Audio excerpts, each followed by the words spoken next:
In early May, amid unrelenting tensions in the Red Sea with no signs of de-escalation, a B-2 Spirit Street Elf bomber, valued at over $2 billion, made a surprise appearance near the Gulf of Aden, valued at over $2 billion, made a surprise appearance near the Gulf of Aden, valued at over $2 billion, made a surprise appearance near the Gulf of Aden, where Houthi forces had been covertly attacking international shipping lanes, contradicting claims of their surrender. This was no routine deployment. Unlike B-1 Lancer bombers or P-8 Poseidon surveillance aircraft, the Spirit only emerges for strategic missions when the U.S. aims to send a silent, yet unmistakable message of deterrence. Military analysts and reports of sudden civilian radar disruptions in eastern Yemen suggest the Spirit likely deployed from Diego Garcia or Al Udeid Air Base in Qatar for a stealth mission to assess Houthi air defenses and Iran's regional military presence. U.S. commanders, however, didn't anticipate the Houthis' preparation for an aerial ambush. Leveraging days of intelligence and Iranian-supplied UAV technology, the Houthis secretly coordinated a swarm of mid-range kamikaze drones, armed with small but potentially devastating warheads if they struck low-flying targets. Unverified reports from military monitoring accounts indicate at least 6 Samad-3 and Qasef K-2 drones, previously used against Saudi bases, were launched simultaneously from 3 sites in Sada and Al Udeid provinces, targeting the elusive B-2 Spirit. These drones lacked advanced radar countermeasures but relied on ground-based infrared sensors and engine heat signature analysis, exposing the radar-evading B-2 in a rare moment of vulnerability. As the $2 billion aircraft approached Yemen for its reconnaissance and deterrence mission, an asymmetric attack unfolded. Few could have predicted that in seemingly secure skies, America's most advanced aircraft would be surrounded by near-silent drones. The UAVs accelerated, converging from multiple angles in a classic asymmetric warfare tactic. At the U.S. Air Force Coordination Center in the Persian Gulf, early warning systems flashed a critical alert. A B-2 was under attack. This wasn't just a tactical risk, it threatened to become a symbolic defeat. Yet in that critical moment, the U.S. Air Force's stealth prowess shone through. A swift, precise, and meticulously rehearsed response was unleashed, not only neutralizing the Houthi drones, but stunning Middle Eastern observers. On CENTCOM's command screen, signals showed the drones tracking a coded strategic target, none other than the B-2 entering the danger zone. Unseen by the Houthi drones, the B-2 wasn't alone. At higher altitudes, beyond UAV detection range, 2 F-22 Raptors escorted the bomber like invisible guardians. This was a calculated pairing. The B-2 could penetrate dense air defenses, while the F-22, designed for air superiority, neutralized threats before enemies knew they were being watched. When the Houthi drones entered the B-2's integrated air defense sensor range, a high-priority signal was relayed to the escort team. In under 20 seconds, the F-22S locked on and struck. A salvo of AIM-120 AMRAAM air-to-air missiles launched from roughly 19 miles, far beyond the drone's reach. Streaks of light tore through the night sky, ending the pursuit instantly. 3 drones were destroyed mid-flight. The remaining drones switched to low-altitude flight to evade radar, unwittingly entering the ideal range of the 20mm Vulcan close-in weapon system on an AC-130J Ghost Rider patrolling at a distance. Surprisingly, many experts hadn't anticipated the AC-130's deployment in such an aerial operation. Yet, analysis of footage from Yemeni militia showed glowing tracer rounds lighting up the night sky, clear evidence of a pre-established, overwhelming stealth firepower network. Beyond the F-22S and AC-130, the Aegis defense system on the USS Carney, operating in the southern Red Sea, provided support. Its SP-1 radar and SM-2 missiles extended early warning coverage, enabling the Air Force to react before the drones posed a real threat. The Houthi attack, meant as a bold strike against American pride, became the largest drone takedown since early 2024. A multi-layered defense system spanning air, sea, and cyberspace formed an invisible shield around the B-2. Notably, one downed drone didn't fully detonate. Debris recovered by Saudi forces revealed a chilling detail for Washington. The drone's control circuits and sensors bore traces of Iranian-designed technology possibly derived from advanced Shahed systems. This prompted a formal U.S. warning 48 hours later. We are closely monitoring the proliferation of asymmetric weapons technology to non-state actors. Actions will have consequences. The Houthi ambush inadvertently exposed two realities: the U.S. military's seamless coordination and Iran's growing role in covert operations. Rather than retreating, the B-2 moved closer to its true objective, neutralizing a Houthi missile launch site deep inside Yemen. After all Houthi kamikaze drones were shot down in minutes, Yemeni commanders assumed the engagement was over. The ensuing silence, however, was merely the prelude to a shocking escalation. Instead of withdrawing, the B-2 continued deeper into international airspace near Yemen, as if untouched by the attack. It dropped its stealth mode, opened its weapons bay, and began its primary mission.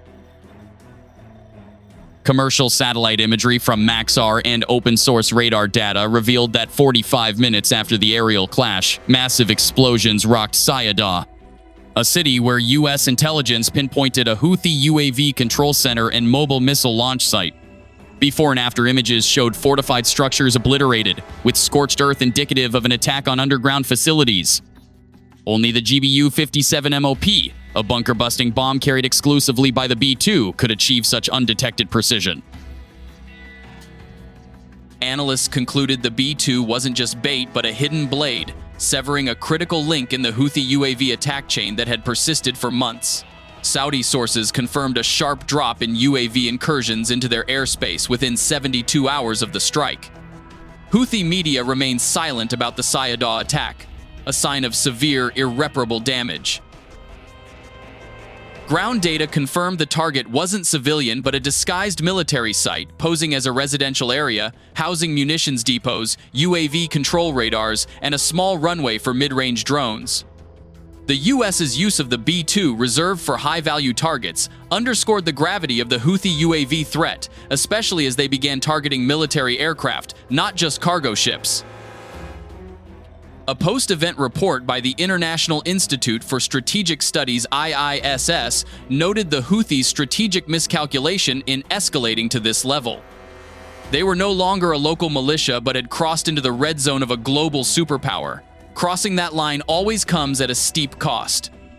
Regional military forums buzzed with images of a blackened patch in Yemen's northern desert, not from wildfires or artillery, but the hallmark of a precision airstrike. No one heard the noise, and no one captured the moment the aircraft appeared. The operation ended before the Houthis realized they were targeted. Their battlefield wasn't a trap for the enemy, but a mine they stepped on. As dawn broke over Yemen's northern hills, an eerie silence prevailed. No drones launched, no provocative Houthi messages, no victory claims. Only black smoke rose from what was once their largest UAV operations hub. Thousands of miles away, on the deck of the USS Dwight D. Eisenhower in the Arabian Sea, commanders quietly monitored satellite feeds. A red dot representing the B-2 Spirit left the conflict zone heading safely to Diego Garcia. There were no cheers or public announcements. This wasn't the style of the Shadow. The mission wasn't about flexing power, but delivering a clear, quiet message. The U.S. is ready to counter any threat, not with words, but with precise technology and unrelenting resolve. On an early May night, over 56 miles off Yemen's coast in the western Red Sea, there were no gunshots or red alerts. Yet the Spy-1 radar on an Arleigh Burke-class destroyer detected anomalies, multiple low-speed, mid-altitude objects on curved trajectories from land, not birds, not commercial planes, and certainly not harmless. Within 2 minutes, the combat center identified a Houthi kamikaze drone and cruise missile salvo targeting a Navy Task Force 56 logistics group escorting commercial ships on international routes. It was a meticulously planned, coordinated, and tactical assault. Unbeknownst to the Houthis, they were being watched from over 930 miles away at Diego Garcia, where a B-52H Stratofortress squadron had just received takeoff orders. At 3:18 a.m. local time, two B-52s, armed with satellite-guided JDAM bombs and AGM-158 JASSM cruise missiles, flew silently at 49,000 feet, crossing Omani and Aden Gulf airspace. No radar detected them, no sound was recorded, they operated beyond any Houthi air defense reach. Simultaneously, a squadron of F-15E Strike Eagles took off from Al Dhafra Air Base in the UAE. Equipped with targeting pods and electronic attack systems, their mission was to destroy ground radar networks, disrupt short-range communications, and neutralize Houthi hotspots. The attack unfolded in two phases. First, B-52S targeted munitions depots, command centers, and signal relay stations in Hajj, Abs, and Sada's outskirts. Second, F-15S eliminated mobile air defenses, anti-aircraft guns, and temporary radars guarding Houthi UAV launch sites. At 3:43 a.m., as the Houthi drones neared striking range, the western sky lit up. The counterstrike began. From heights unimaginable to the Houthis, JDAM bombs rained down like steel arrows, hitting supply hubs with meter-precise coordinates. F-15Es roared over targets at supersonic speeds, dropping laser-guided bombs and activating electronic jammers, silencing enemy radio signals. In under 10 minutes, 7 logistics sites were obliterated, 3 radar positions were disabled, and all Houthi UAV navigation signals vanished from tactical displays. The Houthis believed they struck first, but they'd walked into a preset trap. At 3:47 a.m., the first JDAM hit a Hajj target, tearing apart a 3230 square Foot logistics warehouse. Without guidance, signals, or commands, only smoke and silence remained. From 49,000 feet, the second B-52 unleashed GPS-guided bombs on Sada's outskirts, targeting a UAV and tactical missile coordination hub. 1 second, navigation signals were active. The next, the area blazed red on thermal imaging. In Abs, a multi-barrel rocket system was being moved from a bunker. An F-15E locked on from 7.5 miles dropped a laser-guided bomb, and 8 seconds later, the vehicle, munitions, and crew vanished. At 3:53 a.m., the Red Sea, where Houthi drones initially targeted the naval fleet, became a no-fly zone. Houthi UAV signals faltered, some turned back, others crashed into the sea, and some self-destructed, fully disconnected. U.S. destroyers didn't need to fire. The threat was neutralized from the outset. Houthi command centers descended into paralysis. No new orders came, radars went offline, and technical crews lost contact with launch sites. Long-range counterattack plans collapsed in 15 minutes. In Sada, soldiers attempted to restart a mid-range radio relay, but antennas were incinerated, power cells were dead, and the coordination station had no electricity. What terrified them most was the silence. No signals, no retreat orders, no warnings. From above, B-52S veered east, and F-15S returned to refuel. No blips remained on U.S. radars, no objects approached the fleet, and no signs indicated the enemy could respond. The operation ended in under 17 minutes. The Houthis thought they held the upper hand, striking first with a surprise assault. They didn't anticipate the U.S. wouldn't just defend, but dismantle their organized attack with one coordinated blow. At 4:02 a.m., the Houthi ground operations center near Sada was in chaos, not from ongoing bombs, but from prolonged silence. Channel 4 to UAVs near Harad went dead. Channel 2 for coastal commanders was offline, and Channel 1 to northern logistics emitted only cold static. No one knew the external situation, no one dared issue orders, and no one was sure what they still controlled. At Sada's command post, technical officers tried re-establishing short-range radio, but the receiving antenna was destroyed in the initial strike, communication gear was mangled, and backup generators had no power. Area maps were outdated, coordinates lost. The battlefield monitoring system, critical for UAV and missile coordination, was offline. In Hajj, once the UAV attack's launch point, combat units fractured, some fled in technical vehicles, others hid in bunkers, but with no orders, no coordination, and no clarity on whether they were still fighting or had lost entirely.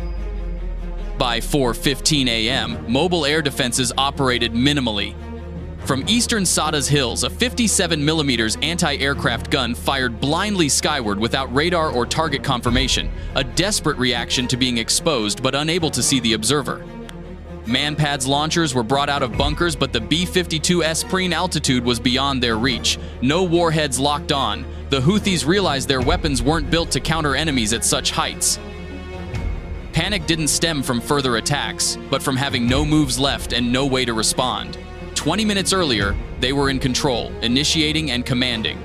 Now they didn't know what to wait for, where to flee, or who would give orders.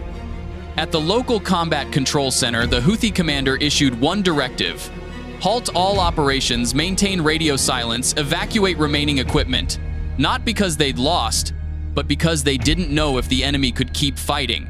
When you can't see the foe in the sky, every move risks a trap. The 17-minute operation left a lasting message. From untouchable heights, the U.S. demonstrated precise, unrelenting coordination, sending a warning not just to the Houthis, but to all forces quietly backing, directing, or daring to challenge a superpower with asymmetric tactics. The engagement was a stark reminder of American military resolve, delivered not through rhetoric, but through devastating precision.